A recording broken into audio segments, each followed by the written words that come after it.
नमस्कार दोस्तों, 1992 में जिस तरह एयरप्लेन लॉन्च किया गया था, उसी तरह एयर टैक्सी भी लॉन्च करने की योजना बनाई जा रही है। भारत की टॉप एयरलाइंस इंडिगो की पेरेंट कंपनी इंटरग्लोब एंटरप्राइज और अमेरिकी बेस्ड ऑर्चर एविएशन जल्दी भारत में एक इलेक्ट्रिक एयर टैक्सी सर्विस शुरू करेगी, जो यात्रियों को दिल्ली के कनॉट प्लेस हरियाणा गुरुग्राम तक केवल 7 मिनट में पहुँचाएगी। एक कार से दूरी को पूरा करने में लगभग 90 मिनट लगते हैं और इसके बीच की दूरी लगभग 27 किलोमीटर है। एविएशन मिनिस्टर ने 2026 तक भारत की पहली एयर टैक्सी की उड़ान भरने का रास्ता साफ करने के लिए कई टेक्निकल कमेटी की स्थापना के साथ अर्बन एयर मोबिलिटी प्रोजेक्ट को गति दी है, जैसा कि कुछ समय पहले योजना बनाई जा रही थी। प्रोजेक्ट में प्रधानमंत्री नरेंद्र मोदी ने बहुत इंटरेस्ट लिया। टाइम्स ऑफ इंडिया 3 जून को अपनी रिपोर्ट में बताया डायरेक्टर जनरल ऑफ एविएशन द्वारा गठित समितियां 2026 तक देश में एयर टैक्सियों की शुरुआत करने के लिए रूपरेखा तैयार करेगी, जिसकी शुरुआत दिल्ली, एनसीआर, मुंबई और बेंगलुरु से होगी और बाद में इसकी शुरुआत चेन्नई और हैदराबाद में होगी। इसके बाद वे भारत और यूएई में एयर टैक्सी शुरू करने की योजना बना रहे हैं। भाटिया ने हाल में ऑर्चर के अमेरिकी मुख्यालय का दौरा किया और electric vertical take off landing का निरीक्षण किया। भाटिया के अनुसार अर्बन एयर मोबिलिटी से भारतीय शहरों में भीड़ भाड़ की समस्या काफी हद तक कम हो जाएगी। अर्बन एयर मोबिलिटी वो करने जा रही है जो मोबाइल टेलीफोन ने भारत में 1967 में कम्युनिकेशन के लिए किया था। उन्होंने कहा कि टाइम्स ऑफ इंडिया की रिपोर्ट में कहा गया है यूएस फेडरल एविएशन एसोसिएशन हाल ही में ऑर्चर के मिडनाइट प्लेन के लिए फनल उड़ान का निरीक्षण किया है और इस साल के अंत में इसका एक्सपेरिमेंटल फ्लाइट टेस्ट शुरू करने की तैयारी है। रिपोर्ट में कहा गया है कि इस मामले पर आगे बढ़ने से पहले भारतीय एविएशन अधिकारियों से एक्सपेक्टेशन की जाती है कि वे तकनीकी आवश्यकताएं पेश करेंगे जिन्हें एयर टैक्सियों को यहाँ ऑपरेशन करने के लिए पूरा करना होगा। रिपोर्ट में बोइंग से पुटेड आरसी के भारतीय मूल के सीसीओ निखिल गोयल के हवाले से कहा गया है कि इस सेवा के लिए पर पैसेंजर किराया उबर से थोड़ी ज़्यादा होने की उम्मीद है। एग्जाम्पल के लिए दिल्ली से गुड़गांव का किराया उबर द्वारा 1500 से 2000 रुपये है और एयर टैक्सी का किराया 2000 से 3000 रुपये होगी। कंपनी भारत सहित विभिन्न स्थानों में एयर टैक्सियों के मैन्युफैक्चर के लिए ऑटोमोटिव स्टेलेंटिस का साथ भी सहयोग कर रही है। ऑर्चर के इंपोर्टेंट इन्वेस्टरों में यूनाइटेड एयरलाइंस भी शामिल है, जिसने अपनी इक्विटी इन्वेस्ट के अलावा 1 बिलियन वैल्यू के 200 इलेक्ट्रिक वर्टिकल ऑफ लैंडिंग के लिए एक पक्का ऑर्डर दिया है। रिपोर्ट में कहा गया कि बोइंग इस प्रोजेक्ट में शामिल है जो electric vertical take off landing के लिए ऑटोनोमस टेक्नोलॉजी का योगदान दे रहा है।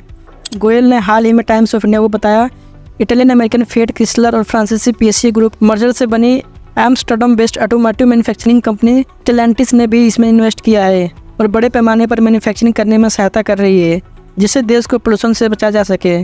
टाइम्स ऑफ इंडिया की हालिया रिपोर्ट के मुताबिक क्योंकि ये टैक्सी इलेक्ट्रिक है, इसका एमिशन फुटप्रिंट काफ़ी कम है और इसके अलावा एयर पोल्यूशन भी बहुत कम होगा। अगर हम कम्युनिकेशन की बात करें तो टेलीफोन यूजर्स के हिसाब से भारत का टेलीकम्युनिकेशन नेटवर्क दुनिया में दूसरा सबसे बड़ा है, जिसमें फिक्स और मोबाइल फ़ोन दोनों है। दिसंबर 2023 तक 1.1 बिलियन से अधिक कस्टमरों के साथ यह दुनिया में सबसे बड़ा कम कॉल टैरिफ में से एक है, जिसे कई बड़े पैमाने पर टेलीकम्युनिकेशन ऑपरेटर और उनके बीच कंपटीशन है। दिसंबर 2023 तक 904 मिलियन से अधिक ब्रॉडबैंड इंटरनेट कस्टमरों के साथ भारत दुनिया का दूसरा सबसे बड़ा इंटरनेट यूजर बेस है। भारतीय टेलीकम्युनिकेशन इंडस्ट्री पूरे देश में टेलीफोन, इंटरनेट और टेलीविजन ब्रॉडकास्टिंग इंडस्ट्री है, जो डिजिटल टेलीफोन एक्सचेंज जैसे मॉडर्न नेटवर्क इंफ्रास्ट्रक्चर बहुत तेजी से फैल रही है। मीडिया गेटवे और ऑप्टिकल फाइबर या माइक्रोवेव रेडियो रिले नेटवर्क का उपयोग करके कई प्रकार के ट्रांसमिशन सिस्टम द्वारा जुड़े हुए हैं। सैटेलाइट टेलीविजन एक न्यू ट्रांसमिशन टेक्नोलॉजी ने टेलीविजन क्षेत्र में इंपॉर्टेंट पॉपुलैरिटी हासिल की है। प्राइवेट एफएम की शुरुआत ने भारत में रेडियो ब्रॉडकास्ट को बढ़ावा दिया। भारत में टेलीकम्युनिकेशन को देश की भारतीय सैटेलाइट द्वारा काफ़ी सपोर्ट मिला है, जो दुनिया की सबसे बड़ी डोमेस्टिक सैटेलाइट सिस्टम में से एक है। भारत के पास मल्टीपल कम्युनिकेशन सिस्टम है, जो देश के सभी हिस्सों को टेलीफोन, इंटरनेट, रेडियो, टेलीविजन और सैटेलाइट से जोड़ती है। भारतीय टेलीकम्युनिकेशन इंडस्ट्री 1990 के दशक से मार्केट लिबरलाइजेशन से काफ़ी अच्छा रिस्पॉन्स मिला है और ये दुनिया का सबसे तेज़ से बढ़ने वाले टेलीकम्युनिकेशन कंपनियों में से एक बन गई है। टेलीकम्युनिकेशन ने भारत के सामाजिक आर्थिक विकास को सपोर्ट किया है और ग्रामीण और शहरी डिजिटल डिवीजन को कुछ हद तक कम करने में इंपॉर्टेंट भूमिका निभाई है। इसने भारत में ई गवर्नेंस की शुरुआत के साथ गवर्नेंस की ट्रांसपेरेंसी बढ़ाने में मदद की है। London based telecommunication trade body GSMA के अनुसार 2015 में टेलीकम्युनिकेशन सेक्टर का भारत के ग्रोस डोमेस्टिक प्रोडक्ट में 6.5% हिस्सा था, यह लगभग 9 लाख करोड़ रुपये था और इससे देश में 2.2 बिलियन लोगों को रोजगार मिला। GSMA का अनुमान है कि भारतीय टेलीकम्युनिकेशन सेक्टर की इकोनॉमी में 14.5 लाख करोड़ का योगदान देगा और आज के प्रोग्रेस और वेल्थ के ज़माने में टेक्नोलॉजी मॉडर्नाइजेशन को हर देश की आवश्यकता के रूप में देखा जा रहा है। SP चक्रवर्ती को भारत में इलेक्ट्रॉनिक और टेलीकम्युनिकेशन इंजीनियर के फतेह के रूप में जाना जाता है। उन्होंने भारत में इलेक्ट्रॉनिक और telecommunication education, training and research शुरू किया। भारत में टेलीकम्युनिकेशन की शुरुआत टेलीग्राफी की शुरुआत से हुई। भारतीय पोस्ट और टेलीकम्युनिकेशन सेक्टर दुनिया के सबसे पुराने क्षेत्रों में से एक है। 1885 में पहली experimental electric telegraph line Kolkata और डायमंड हार्बर के बीच शुरू की गई थी। 1851 में इसे ईस्ट इंडिया कंपनी के उपयोग के लिए खोल दिया गया। 4000 मील टेलीग्राफ लाइनों का निर्माण नवंबर 1853 में शुरू किया गया था, जिन्होंने भारत में टेलीग्राफ और टेलीफोन की शुरुआत की, और वह पब्लिक वर्क डिपार्टमेंट से कनेक्टेड थे और इस पीरियड के दौरान टेलीकम्युनिकेशन के डेवलपमेंट की दिशा में काम किया। 1854 में जब टेलीग्राफ सुविधा जनता के लिए खोली गई तो एक अलग विभाग खोला गया। 1880 में 2 टेलीफोन कंपनियां, ओरिएंटल टेलीफोन लिमिटेड कंपनी और एंग्लो इंडियन टेलीफोन कंपनी ने भारत में एक टेलीफोन एक्सचेंज इस्टेब्लिश करने के लिए इंडियन गवर्नमेंट से संपर्क किया, तो गवर्नमेंट ने परमिशन देने से मना कर दिया, क्योंकि उस टाइम टेलीफोन नेटवर्क की स्थापना करना सरकार के हाथ में था। लेकिन 1981 में सरकार ने अपने फैसले को बदल दिया और कोलकाता, मुंबई, चेन्नई और अहमदाबाद में टेलीफोन एक्सचेंज खोलने के लिए इंग्लैंड की ओरिएंटल टेलीफोन कंपनी लिमिटेड को लाइसेंस दिया और देश में पहली बार फॉर्मल टेलीफोन सर्विस इस्टेब्लिश की गई। भारत के गवर्नर जनरल काउंसिल सदस्य मेजर ई बेरिंग ने कलकत्ता, बॉम्बे और मद्रास में टेलीफोन एक्सचेंज खोलने की घोषणा की। कलकत्ता में सेंट्रल एक्सचेंज नाम के शुरुआती फेज में टोटल 93 कस्टमर थे। उसी साल बाद में बॉम्बे में एक टेलीफोन एक्सचेंज का इनॉग्रेशन भी हुआ। रेडियो ब्रॉडकास्टिंग की शुरुआत 1927 में हुई, लेकिन 1930 में राज्य की जिम्मेदारी बन गई। 1937 में से ऑल इंडिया रेडियो का नाम दिया गया और 1957 में से आकाशवाणी कहा जाने लगा। टेलीविजन प्रोग्रामिंग 1959 में शुरू हुई और फुल ब्रॉडकास्ट 1965 में हुआ। 1997 में प्रसार भारती एक्ट के तहत पब्लिक सर्विस ब्रॉडकास्टिंग की देखभाल के लिए प्रसार भारती नाम से एक ऑटोनोमस बॉडी की स्थापना की गई। ऑल इंडिया रेडियो और दूरदर्शन, जो पहले इंफॉर्मेशन एंड ब्रॉडकास्टिंग मंत्रालय के तहत मीडिया यूनिट्स के रूप में काम कर रहे थे, जबकि ब्रिटिश काल के दौरान देश के सभी प्रमुख शहर और कस्बे टेलीफोन से जुड़े हुए थे। 1948 में टेलीफोन की कुल संख्या केवल 80,000 के आसपास थी, क्योंकि टेलीफोन को यूज करने के बजाय स्टेट सिंबल के रूप में अधिक देखा जाता था। टेलीफोन की संख्या धीरे धीरे बढ़कर 1971 में 9,80,000 और 1981 में 2.15 मिलियन और 1991 में 5.07 मिलियन हो गई थी। 1997 में सरकार ने ट्राई यानी टेलीकॉम रेगुलेटरी अथॉरिटी की स्थापना की। 1999 में पॉलिटिकल पावर बदल गई और अटल बिहारी वाजपेयी की सरकार ने अधिक सुधार किया और उसने बेहतर लिबरलाइजेशन पॉलिसीज पेश की। 1997 में अमेंडमेंट के माध्यम से टेलीकॉम डिस्प्यूट सेटलमेंट और अपीलेट ट्रिब्यूनल का फॉर्मेशन किया। इसको बनाने का main purpose judicial controversy settlement operation को मजबूत करने का था। लाइसेंस करते लाइसेंस धारी और कंज्यूमर जैसे साइड से जुड़े किसी भी विवाद का समाधान अपीलेट ट्रिब्यूनल द्वारा किया जाता है।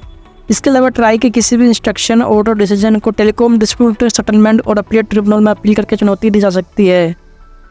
सरकार ने 1 अक्टूबर 2000 को डिपार्टमेंट ऑफ टेलीकम्युनिकेशन के ऑपरेशन विंग का कॉर्पोरेटाइजेशन किया और इसे टेलीकम्युनिकेशन सर्विस का नाम दिया गया, जिससे बाद में बीएसएनएल का नाम दिया गया। फॉरेन इन्वेस्टरों की हिस्सेदारी 49% से बढ़ाकर 74% करने के प्रपोजल को अपोजिशन पॉलिटिकल पार्टी ने खारिज कर दिया। डोमेस्टिक बिजनेस ग्रुप चाहते थे कि सरकार बीएसएनएल का प्राइवेटाइजेशन करे। अप्रैल 2002 में सरकार ने बीएसएनएल में अपनी हिस्सेदारी 53% से घटाकर 26% करने और इसे प्राइवेट एंटरप्राइज को बिक्री के लिए खोलने का डिसीजन लिया।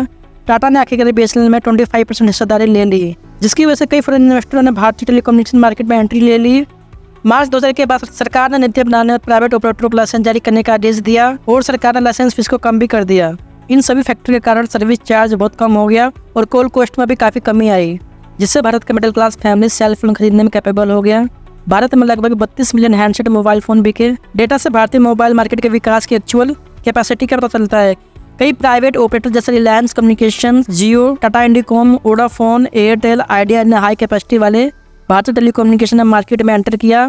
स्टार्टिंग के 5-6 सालों में एवरेज मंथली कस्टमर ग्रोथ केवल 0.05 से 0.1 मिलियन के आसपास थी और दिसंबर 2002 में कुल मोबाइल कस्टमर 10.5 मिलियन हो गए थे और बाद में मई 2012 तक मोबाइल कस्टमर की कुल संख्या तेजी से बढ़कर 929 मिलियन से अधिक हो गई थी।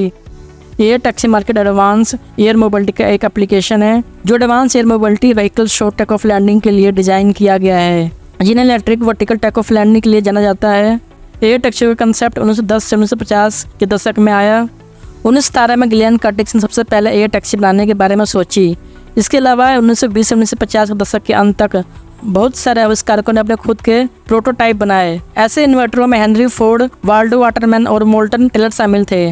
हालांकि इनमें से हर एक प्रोजेक्ट को चुनौतियों का सामना करना पड़ा, जिसमें एक्सीडेंट, पैसों की कमी या टेक्निकल प्रॉब्लम शामिल थी।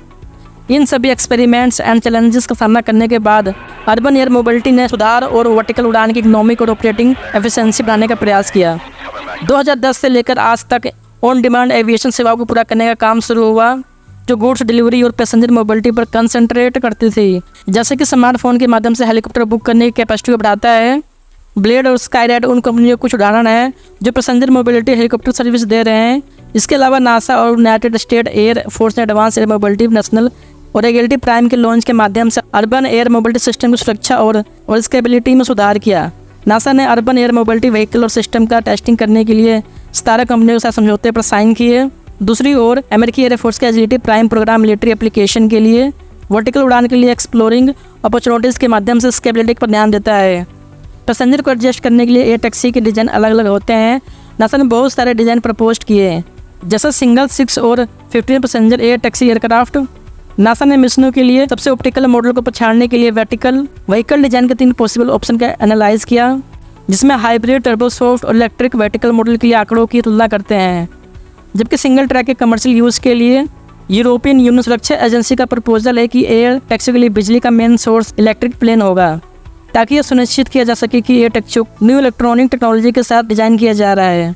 जब एयर टैक्सी के विकास की बात आती है तो बहुत सारे डिज़ाइन पर विचार किया गया है। डिज़ाइन के विकास का उपयोग क्राइटेरिया के बेस पर विभिन्न उद्देश्यों के लिए किया जाता है। एयर टैक्सी को इलेक्ट्रिकल और हेलीकॉप्टर की तरह काम करने के लिए डिज़ाइन किया जाएगा। एयर मोबिलिटी में सुधार के लिए एयर टैक्सी का उपयोग कमर्शियल और प्राइवेट दोनों तरह से किया जा सकता है। एक मार्केट एनालिसिस से अनुमान लगाया गया है कि एयर टैक्सी की शुरुआत मार्केट डिमांड पर होगी, जिसमें दिन के 55,000 ट्रिप शामिल किए जाएंगे और दिन के 82,000 पैसेंजर ट्रैवल करेंगे, जिसका annual value $2.5 billion American dollar है। करंट सर्विस के समान on demand air taxi market को सुविधाजनक बनाने के लिए पॉपुलर वर्टिकल स्टॉप के लिए बेसिक इंफ्रास्ट्रक्चर की आवश्यकता होगी। यह भी अनुमान लगाया गया है कि एयर टैक्सी की डिमांड रोड ट्रांसपोर्टेशन के ट्रैफिक की वजह से हो रहा है। इन फैक्टर्स के कारण न्यूयॉर्क या सैन फ्रांसिस्को एयर टैक्सी सेवाओं से लोग ट्रैफिक से बच सकते हैं। कंपनी ने कहा है कि कनॉट प्लेस से गुरुग्राम की 27 किलोमीटर की यात्रा सड़क मार्ग से लगभग 60 से 90 मिनट का समय लगता है। इलेक्ट्रिक एयर टैक्सी इस दूरी को 7 मिनट में तय कर लेगी।